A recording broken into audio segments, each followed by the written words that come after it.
औद्योगिक विकास को नई रफ्तार देने की दिशा में एक महत्वपूर्ण कदम उठाते हुए सरकार ने नारायणगढ़ में इंडस्ट्रियल मॉडल टाउनशिप यानी आईएमटी स्थापित करने का निर्णय लिया है। इस पहल से न केवल क्षेत्र के समग्र विकास को गति मिलेगी, बल्कि प्रदेश को औद्योगिक दृष्टि से और अधिक सशक्त बनाने में भी मदद मिलेगी।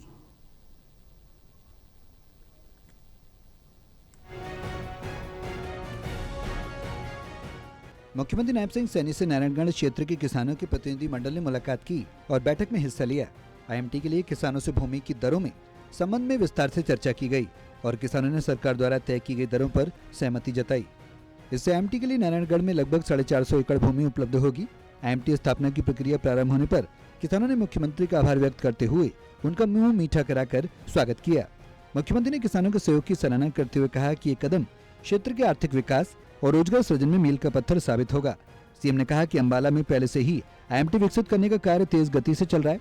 अब नारायणगढ़ में भी आईएमटी विकसित होने से इस क्षेत्र में औद्योगिक विकास को बढ़ावा मिलेगा। गुरुग्राम की तर्ज पर अंबाला क्षेत्र को भी आधुनिक और विकसित औद्योगिक केंद्र के रूप में विकसित किया जाएगा। उन्होंने भरोसा दिलाया कि आईएमटी से उद्योगों को बढ़ावा मिलेगा और साथ ही युवाओं के लिए रोजगार के नए अवसर भी सृजित होंगे।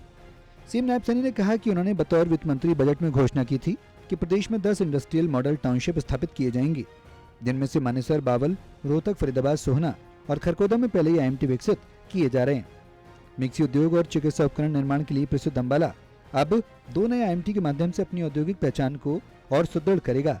नारायणगढ़ में आईएमटी की स्थापना के साथ ही मुख्यमंत्री ने अपने 2025-26 के बजट अभिभाषण में की गई घोषणाओं को 1 साल के भीतर धरातल पर उतारकर ये सिद्ध कर दिया कि उनकी नीतियां केवल घोषणाओं तक सीमित नहीं, बल्कि क्रियान्वयन में भी उतनी प्रभावी हैं। सीएम ने कहा, प्रधानमंत्री नरेंद्र मोदी के नेतृत्व में देश विकसित भारत 2047 की परिकल्पना को साकार करने की दिशा में तेजी से आगे बढ़ रहा है। इसी लक्ष्य के साथ आगे बढ़ते हुए हरियाणा सरकार भी विकसित हरियाणा बनाने के लिए प्रतिबद्ध है। सरकार का स्पष्ट विजन है हर क्षेत्र का संतुलित विकास सुनिश्चित करना। Anil Kumar, total news, Chandigarh.